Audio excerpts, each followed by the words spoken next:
Hello, and welcome back to SpaceChem. Nice to meet you. Let's see what the gimmick is of this world, assuming that there's one. Fusion, okay, and also story. Let's start with that. Welcome. Tim, the new manager said as he slapped me on the back. I had just stepped out of the shuttle with Marianne in tow. Tim led us down through the airlock and into the new building. Each base was made of the same modules, each one slapped together to form a full-sized facility. He grinned widely. His tenure as a manager started 1 month prior, and he was maybe 30 at the oldest. He decorated his standard-issue blue jumpsuit with several SpaceChem pins stuck above the left breast pocket. I heard about what happened on Danop and Alkanost. You seem to be bad luck, he chuckled to himself. Marianne rolled her eyes. I said nothing and continued down the corridor. I didn't want to think about the trapped technician inside the mining robot, or Joel's puckered face. Bruce said all the destruction, the weirdness, was a tragic but understandable circumstance for the reward of our work. Soon I would be hardened by the anomalies and think nothing of it. I would be just like Joel prior to his face sucking in on itself. Tim ran a hand through his hair as Marianne tried to bore holes into the side of his head with her eyes. Let me show you to your offices. Okay. So fusion. Fusion laser targets are found in specialized fusion reactors.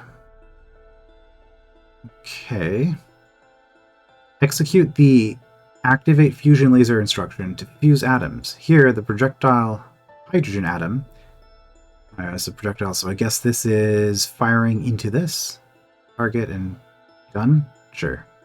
Here, the projectile hydrogen atom will be fused into the target nitrogen atom. Here, the hydrogen atom has been fused into the nitrogen atom to produce an oxygen atom. Yep, that's how chemistry works. Sure is.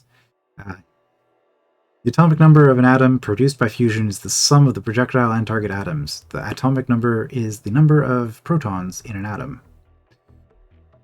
Oh, alright. So this is going to get a little bit more complicated, but probably I imagine it'll be pretty straightforward as to which atoms I actually need in any given mission. So I don't think that this is going to be thinking systems Twilight levels of elemental complexity here. Should be fine. So we need cobalt-2 oxide. Right, 2 being a double bond. So we have iron oxide and we have hydrogen. Is cobalt 1 up from iron? It sure is. Okay. So can I do this inside... okay, I can move the entire unit. Can I move... do this with a full molecule? I assume I can. Now let's just move that over 1. Also, on a comment on my previous part, I was told that I actually have this pause instruction, which pauses simulation and opens this reactor. It probably does exactly what I think it will, but if I do this, it pauses as soon as it gets hit. Okay. And so that's useful if I'm wanting to run up to a particular spot in the simulation and then check it from there. Okay, so that's... oh, I need to get rid of that. That's good to know about for editing and stuff. Although I guess I can't really have this in my final solution unless there's like an error branch where if a Waldo ever goes down that path, it will fail the simulation anyway. Yeah, probably just for debugging, not for actual finished product. Anyway, this looks pretty straightforward, assuming that this works the way that I think it will. Which is always a dangerous thing to assume, but here we go.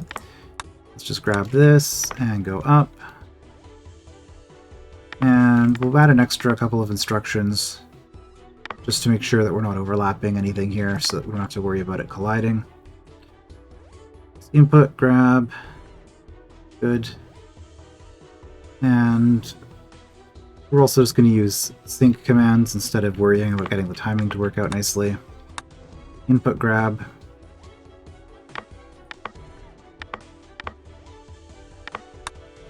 Need my drops. Okay, so at what point I want my sinks to happen.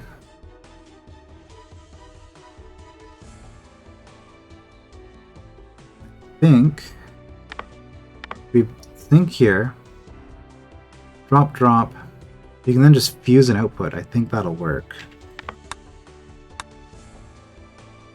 I might not want those to be on exactly the same. We'll test it and then I'll move this back up and actually run it. This should work.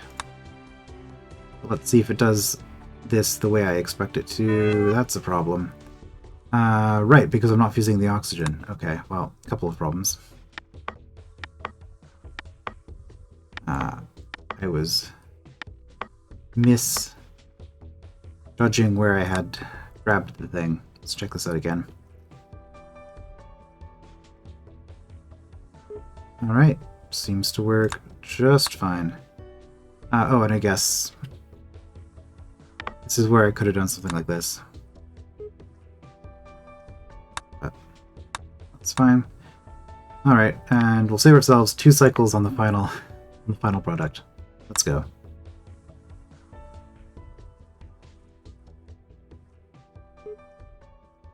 Yeah, and the reason I moved that was so that I could actually see it happening, because this is happening on the same cycle now, so I don't get to see the result anymore. But red happens before blue, so it works just fine. So initial impression, fusion does not seem all that complicated.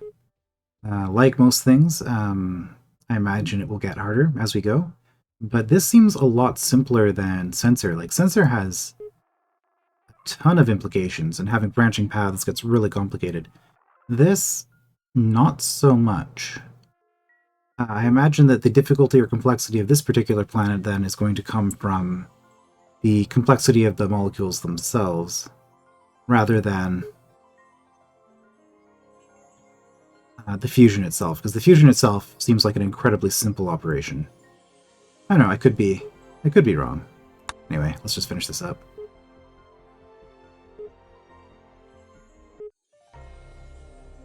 Yeah, it looks like I got pretty much the standard simple solution across the board here. And that's it. Under the ice. Alright.